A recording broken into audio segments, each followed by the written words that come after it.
एक ऐसा जंगल जिसके बारे में जानकर आप सभी हैरान हो जाएंगे।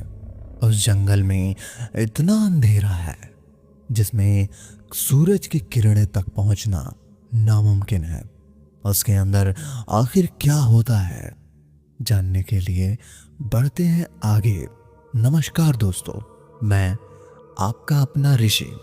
स्वागत है एक बार फिर हमारी एक नई कहानी में। चलिए बिना किसी बात के कहानी को आगे बढ़ते हैं। एक घने जंगल के बीच, जहां सूरज की किरणें भी मुश्किल से पहुंच पाती थी, एक छोटा सा गांव था जिसका नाम था रामपुर।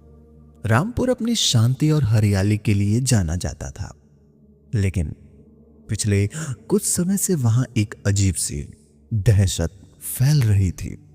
गांव वाले रात में बाहर निकलने से डरने लगे, क्योंकि एक आदमखोर साया की कहानी जुबान पर थी। यह तब तक शुरू हुआ जब गांव के बाहरी हिस्से में रहने वाला एक चरवाहा, जिसका नाम मोहन था, अचानक गायब हो गया। उसकी भेड़ बिना चरवाहे के वापस आ गई और उसका कुत्ता, जो हमेशा उसके साथ रहता था, जंगल की तरफ मुंह करके लगातार भौंक रहा था। गांव वालों ने मोहन को ढूंढने की बहुत कोशिश की, लेकिन उसका कोई निशान नहीं मिला। कुछ दिनों के बाद एक और गांव वाला, एक लकड़ी काटने वाला रघु, भी गायब हो गया। इस बार उसकी कुल्हाड़ी के पास खून के धब्बे भी मिले और पास की झाड़ियों में अजीब सी काली परछाई देखी गई थी। अब गांव में डर का माहौल और गहरा हो गया था। लोगों का मानना था कि कोई अदृश्य शक्ति उनके गांव पर हावी हो गई है। गांव के मुखिया रामलाल एक बुद्धिमान और अनुभवी व्यक्ति थे। उन्होंने गांव के सबसे बुजुर्ग व्यक्ति बाबा दीनदयाल से सलाह ली। बाबा दीनदयाल ने अपनी आंखों पर चश्मा चढ़ाते हुए गहरी सांस ली और कहा, यह कोई साधारण जानवर नहीं है, ये आदमखोर साया है। यह ऐसी आत्माओं है जो सदियों से इस जंगल में भटक रही है। यह उन लोगों को अपना शिकार बनाती है जो लालच या भय के कारण भटक जाते हैं। बाबा दीनदयाल ने बताया कि सदियों पहले इस जंगल का एक क्रूर जमींदार रहता था, जो अपने गांव वालों पर बहुत अत्याचार करता था। उसने कई लोगों को मारा था और उसकी जमीन छीन ली।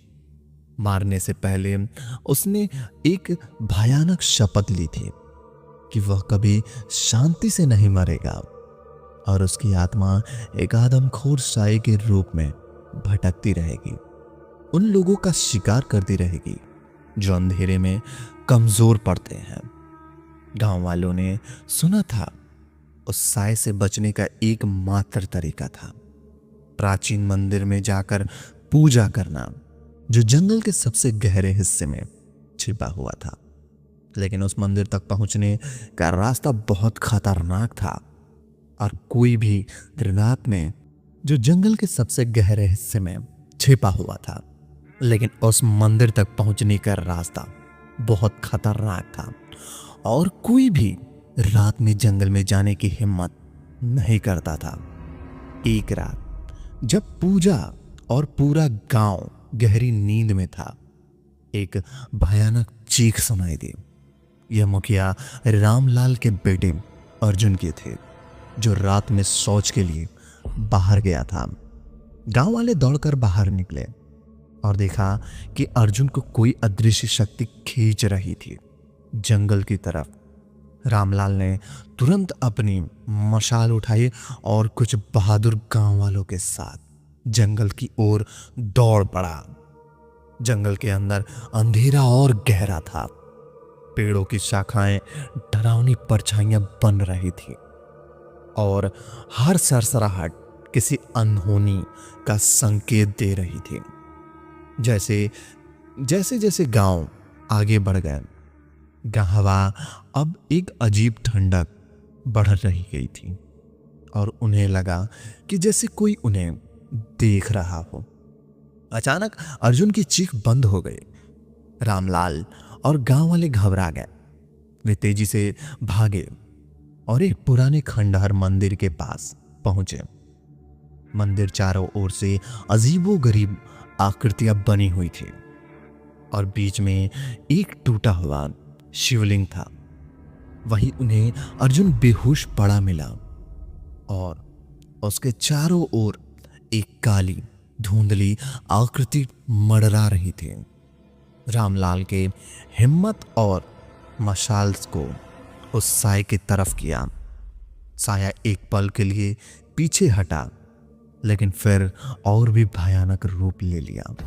उसकी आंखें लाल अंगारों की तरह चमक रही थी और उसका आकार बड़ा होता जा रहा था। रामलाल को याद आया बाबा दीनदयाल की बात, उससे लड़ने की कोशिश मत करना, बस मंदिर की शक्ति का आवाहन करना। उन्होंने तुरंत शिवलिंग के पास रखी हुई एक पुरानी घंटी उठाई और उसे बजाना शुरू कर दिया। घंटे की आवाज जंगल में गूंज उठी और साए को और भी परेशान करने लगी। घंटे की आवाज के साथ ही मंदिर से एक दिव्य प्रकाश निकला और साए को अपनी चपेट में लेने लगा। साया चीखने लगा। उसकी चीखें इतनी भयानक थी कि गांव वालों को कान सुन हो गए। धीरे धीरे साया धुएं में बदलने लगा और अंत में एक पूरी तरह से गायब हो गया। प्रकाश में धीरे धीरे फीका पड़ गया और जंगल में फिर से शांति छा गई। अर्जुन धीरे धीरे होश में आया, लेकिन वह पूरी तरह से डरा हुआ था। रामलाल और गांव वाले समझ गए थे। उन्होंने एक भयानक खतरे को अपने गांव से बचाया था। गांव वापस आकर दीनदयाल ने बताया कि जमींदार की आत्मा अनंत मुक्ति मिल गई है। उस दिन के बाद से रामपुर गांव में फिर से कभी आदमखोर साए की बात नहीं हुई। गांव वालों ने उस मंदिर को मरम्मत करवाई और हर साल पूजा करने लगे ताकि ऐसी कोई अनहोनी फिर कभी ना हो। उन्होंने सीखा कि डर का सामना करने के लिए एकजुट रहने से किसी का भयानक शक्ति को हराया जा सकता है और लालच अत्याचार का परिणाम हमेशा बुरा ही होता है। अगर कभी आपके साथ ऐसा हुआ तो आप क्या करेंगे? उस आदमखोर का कमेंट करके बताइए। और ऐसी ही डरावनी कहानी सुनने के लिए मेरे चैनल को सब्सक्राइब कर लीजिए ताकि हमारी आने वाली कहानियां सबसे पहले आप तक पहुंचे। धन्यवाद।